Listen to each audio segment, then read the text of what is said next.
مساء البنج. مساء البنج، انا الدكتور عبد الرحمن ثروت، اخصائي التخدير والرعايه المركزه وعلاج الالم. معاكم دكتور بشوي عاطف، اخصائي التخدير والرعايه المركزه وعلاج الالم. اهلا بيكم في اول قعده تخدير. ايه اكتر الاسئله اللي ممكن بتجيلك من الستات قبل عمليات الولاده؟ مفيش اكتر من الاسئله دي، بس مثلا اشهر سؤال: دكتور البنج الكلي احسن ولا البنج النصفي؟ ومره مثلا واحده قالت لي: اصل انا بنت خالتي اتبنجت من 18 سنه واتشلت. هل البنج هيأثر على جوزي ولا هيأثر على ايه؟ ولا بس هو عشان كان داخل معاه العمليات. مثلا البنج هيأثر على الجنين ولا لا؟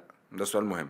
دكتور انا عندي فقرات، هل البنج النصفي هيأثر على الفقرات بتاعتي ولا لا؟ دكتور بعد اذنك ما تدينيش جرعه بنج زياده.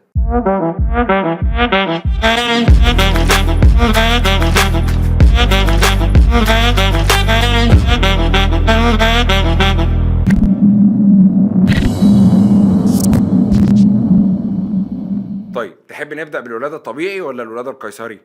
الطبيعي يكسب. الطبيعي يكسب. طيب بالنسبة للولادة الطبيعي، طبعا قبل الولادة بيوم الست بتبدأ تحس بانقباضات بتبقى عنيفة مؤلمة جدا، اللي احنا بنسميها الطلق. هنا بيبقى دور دكتور التخدير انه يركب قسطرة اسمها قسطرة الابيديورال. دي بتتركب في اسفل الظهر علشان الست ما تحسش بألم. لو في حاله ان مفيش اي موانع طبيه تمنع ذلك. ليه ذلك؟ بلاش تمنع ذلك دي. اني اسف. ايه هي قسطره البيديورال؟ قسطرة الابيديورال دي بيركبها دكتور التخدير وبتتركب اسفل الظهر.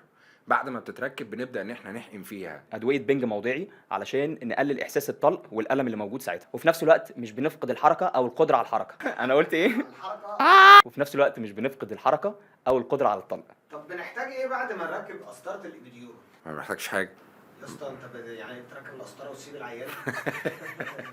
لا، بعد ما القسطره بتركب بدي الاول جرعه تجريبيه علشان اتاكد ان القسطره شغاله وشغاله كويس. بعد كده العيانه بتطلع الدور عادي جدا. وبعد كده بنطلب من التمريض في الدور انه يتابع المؤشرات الحيويه بتاعه الام، سواء كان ضغط او نبض او مستوى اكسجين في الدم. دكتور انا حاسك فرحان في الام قوي. انا سعيد عشان احنا بندعي الالم خالص. وبرده بنطلب من دكتور النساء انه يتابع النبض بتاع الجنين. وبعد كده بنطلع نقيمها جوه الدور ونقيم الالام بتاعتها ونشوف الجرعه اللي احنا هنمشيها عليها خلال الولاده.